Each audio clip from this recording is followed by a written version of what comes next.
DJI Neo 2 Mobile App Control. To use mobile app control, connect the aircraft to your smartphone via Wi-Fi and run the DJI Fly app on your smartphone to control the aircraft. Power on the aircraft. Enable Wi-Fi, Bluetooth, and location permissions on your smartphone. Tap the Quick Transfer or Wi-Fi Devices panel on the home screen in the app for Wi-Fi connection.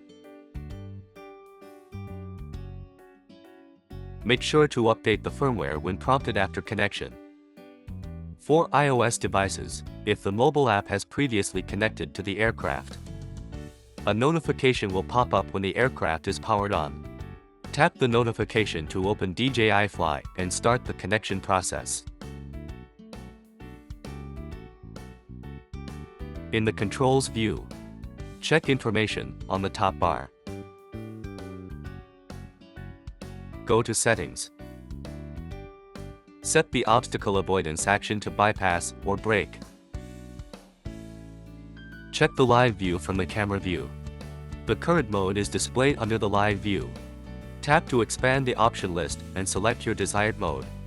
After selecting your desired mode, you can adjust the relevant parameters as well. Take drone mode as an example. Extend your arm, face the camera toward the subject, and keep it steady. Tap the start icon in the app. The aircraft will announce a countdown, and then take off automatically. You can check the live view and video recording duration from the camera view. When the shooting completes, you can perform a palm landing. Place the aircraft on a flat surface or flat ground. Go to Controls view. Tap and hold the takeoff icon to initiate auto takeoff. Control the aircraft using the virtual joysticks in the app. The left stick controls the flight altitude and orientation.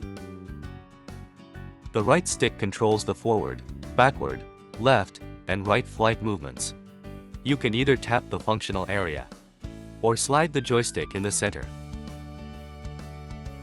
Tap the slider on the left side of the live view and slide it up or down to adjust the gimbal tilt. You can switch to landscape mode for a larger live view. When the shooting completes, tap the icon to initiate RTH or land the aircraft. Return to home. In the controls view, tap the voice control icon. Allow the microphone permission to record audio following the prompt. Enable voice control and the pop-up panel is displayed at the bottom. Then say a voice command. Voice commands support natural language input. Circle around me. Tap the corresponding button in the pop-up panel to go to voice control settings. Make sure that the voice wake up is enabled. Then you can say "Hey Fly" to wake up voice control, followed by a command to control the aircraft. Hey, fly. Land.